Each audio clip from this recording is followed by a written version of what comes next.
Hi, I'm Dave Gruber from the Enterprise Strategy Group, and I'd like to welcome you to my continuing video series on modern email security. Today, we'll be speaking with Terry McCorkle from PhishCloud to talk about some new security strategies in the fight against phishing.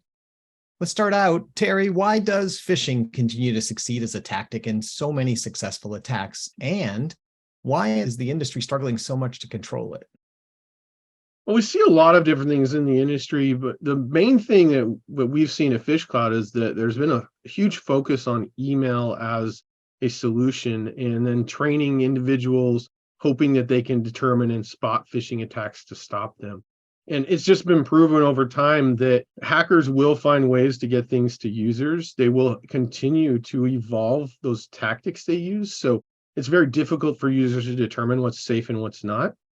It's really challenging when you ask all of our users to make a decision and then send it on to the security team, which inundates them, causes a lot of incident response requests and tickets, and a lot of the attacks get lost in that as well. So it's really the approach of trying to make sure users never see anything that's dangerous versus actually trying to determine what are they seeing, where is it coming from, and helping the individual. Yeah, you said to me earlier that you look at phishing as a communication challenge, not as an email problem. Can you explain what you mean by that? Absolutely. So the industry, again, is focused on phishing from an email perspective. If you look at where we originated 10 years ago, email and fax was our main form of communication. But over time, things like social media, chat applications, and other avenues have become more and more prevalent in the workforce and also more used more for those attacks. Because attackers are using those new communication mediums and a lot of the industry's solutions are still focused on email, there's a huge gap in what's being seen. And we focus on scaling cybersecurity to the individual, in order to help secure these users and really help them be better at detecting where these threats are coming from, whether it's email or social media or any other communication medium.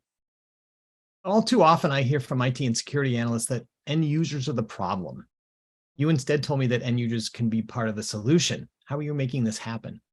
That's right. As I mentioned, scale to the one is all about helping users, and PhishCloud is all about scaling that to the user. So rather than focusing on protecting the computer or the data, we focused our solution on helping the user and helping the user identify things. So we deliver them intelligence in 1.7 seconds, which gives real-time metrics, helps the user identify what's safe and what's not, and moves it from this position where we are today, that the security team is stuck with all of the intelligence and has to help every user. By giving the user tools, it gives real-time metrics to the security team, reduces the false positives, reduces the incident rates, and helps users be part of that solution versus being treated like they're the problem and being called stupid. Wow, Terry, that's really refreshing.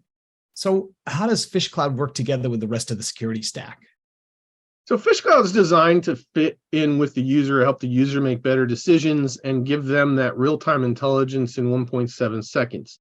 The other piece that PhishCloud provides now is real-time metrics, so that instead of an organization measuring through phishing assessments or simulation, the real-time metrics are actually measuring avoidance, so phishing avoidance versus phishing prone. We can feed those real-time indicators and real-time metrics into the existing stack, which reduces the amount of time that a team needs to actually respond.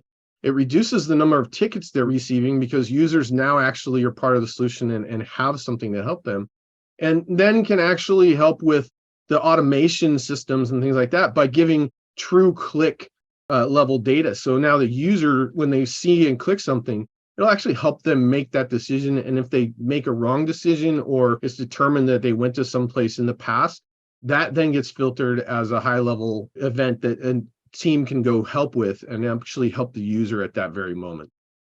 Now you get that real-time data, the ability to make better decisions, and the ability to respond to users within minutes instead of the hours or days that it takes today. It feels like you're supporting both the end user and the security and IT teams as well. Terry McCorkle from PhishCloud, thank you so much for your insights. Thank you.